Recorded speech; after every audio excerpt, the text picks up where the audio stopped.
Bom, gente, todo mundo tá careca de saber que a gente teve essa catástrofe lá no Rio Grande do Sul. E foi uma catástrofe lá e aqui no Rio de Janeiro também, né? Teve um evento aqui na Madonna que, enfim, parou toda a Carioca, toda a Copacabana, e também parou o Brasil, que ficou, né, escandalizado com aquelas cenas lá. E eu gravei um vídeo falando sobre isso e por que se não for assim, ninguém presta atenção no conteúdo dos caras, né? Pois bem, aconteceram essas duas desgraças ao mesmo tempo aqui no Brasil, e a gente tem que dar um jeito de lidar, né? Levantar a bola e entender por que isso aconteceu, porque na verdade todo ano acontece uma desgraça nesse país. Não é a primeira vez, a gente sabe que vai acontecer de novo. Então o que tem que ser feito para que as coisas mudem? Bom, a resposta não é tão simples e você talvez tenha muito mais chances de se proteger de situações como essa do que você imagina. Bom, antes de tudo, eu queria falar com vocês que é inadmissível a liberação de um RGI e de um alvará de funcionamento ou até mesmo de um ABITS nas regiões ali que foram mais afetadas lá no Rio Grande do Sul. E eu vou te explicar por quê. Você já ouviu falar de planície de inundação? Pois é, vargem. Vargem já deve ter ouvido falar, né? Várzea. Então, é tudo mais ou menos a mesma coisa. Eu não sou geólogo não, mas aqui a gente faz muito alvará de funcionamento para empresas. Aqui a gente não trabalha com legalização de imóvel, mas a gente entende como é que funciona essa regularização de uma maneira mais ampla. E a gente sabe que existem locais que você não consegue alvará de funcionamento justamente por isso. Porque todo mundo está careca de saber que ali inunda. E não é todo ano, lógico que não. A natureza é cíclica. O El Niño, que foi também um dos grandes causadores disso aí, ele passa a cada 2 anos, se eu não me engano, então, mas ele está sempre por aí. Então, tem a Cordilheira dos Andes, que faz aquele corredor lá de umidade, carregando um monte de água ali para aquela região do Rio Grande do Sul e para várias regiões do Brasil também. Rio de Janeiro também sofre muito com isso. A questão é que todo ano o Rio de Janeiro para, pelo menos uma vez ao ano o Rio de Janeiro para. Então aqui a gente está acostumado com essa desgraça aí, tá? E é sempre nos mesmos lugares. Aqui no Rio de Janeiro, todo ano a cidade para, totalmente. A Avenida Brasil tem um lugarzinho ali, mais ou menos no meio, ali, que sempre enche d'água.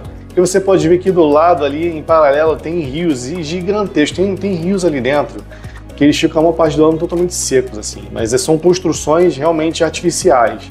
Quando você fica ali atrás de algumas favelas aí da região ali, que fica liberando a Avenida Brasil, tem lugares ali que quando você entra, é gigantesco, você não consegue imaginar quanta água passa ali. Mas essas construções foram feitas porque essa região é propícia para inundação. E exatamente aconteceu na região lá do Rio Grande do Sul. E às vezes os empresários me impressionam aqui no nosso escritório aqui de contabilidade, de consultoria, porque precisam do alvará de funcionamento e às vezes a gente não consegue. A gente consegue quase todos, 99% a gente consegue. Só que tem lugares que são reservados, e aí eu te digo, como é que alguém me libera um alvará de funcionamento, um RGI, um ABITS, uma autorização de construção em lugares como esse, lá de Santa Catarina, melhor dizendo, lá do Rio Grande do Sul? Como é que me libera isso? Será que liberaram mesmo?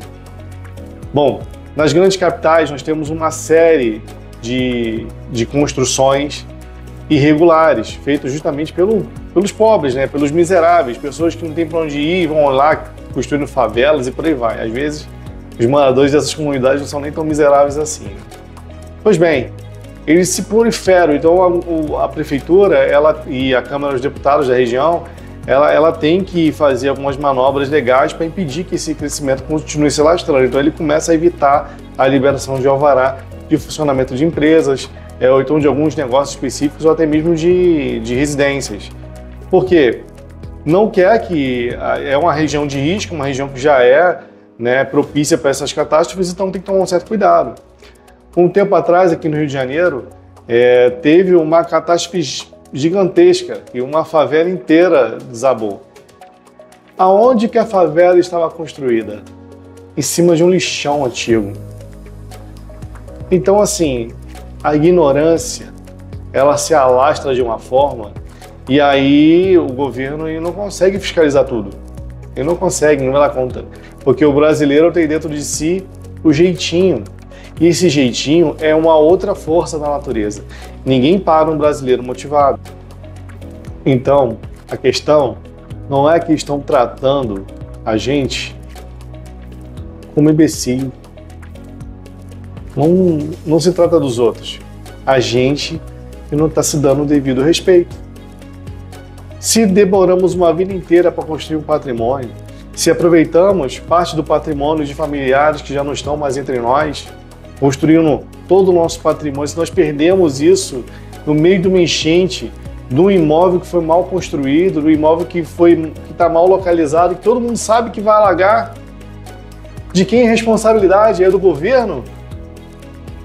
Ou é daquela vontade desesperadora de aproveitar aquela promoção no terreno, daquele pagamento facilitado, da persuasão da empreiteira, do corretor de imóveis, aquele ímpeto de ser precipitado? Se você é corajoso ou corajosa a ponto de colocar todo o seu patrimônio investido em um local, em uma residência, imobilizar isso numa vez só, pelo menos tenha a dignidade moral de contratar algum profissional, uma empresa especializada nesse assunto. Eu volto a dizer, eu não sou dessa área, mas é triste demais ver tantas pessoas perdendo seus bens dessa forma, às vezes até de casas que foram herdadas. Então, revise a sua documentação, verifique onde você mora, se é um lugar propício para ter enchente ou não. Você já notou que a maioria das famílias mais ricas da sua região, elas moram nos locais mais altos? Por que você acha que isso acontece? Por que você acha que eles moram todos próximos uns dos outros? Eles já sabem. Eles têm assessoria. E hoje em dia a informação é democrática. Se você não quer colocar a mão no bolso, não tem problema. Sente a sua bunda na cadeira e pesquise. Procure, vá no cartório, verifique a região onde tem a tua residência. Sendo imóvel herdado, pior ainda. Não é porque você ficou 20 anos sem ver uma desgraça que não vai acontecer logo na sua vez. E lembre-se, a mesma responsabilidade que os seus pais tiveram ao te passar os bens dele, você também tem que ter para repassar isso para frente, né? Afinal de contas, eles deixaram para a família, não foi só para morrer na tua mão. Enfim, eu quero deixar aqui a minha solidariedade com o povo do Rio Grande do Sul, porque isso não é culpa de ninguém. Mas existe uma diferença muito grande entre culpa e responsabilidade. E todos nós temos que assumir a nossa responsabilidade nisso e fazer tudo o que estiver ao nosso alcance para minimizar os riscos e aumentar as possibilidades, oportunidades de crescimento. É isso. Espero que você tenha gostado. Fico por aqui. Gostou? Se inscreveu? Tchau!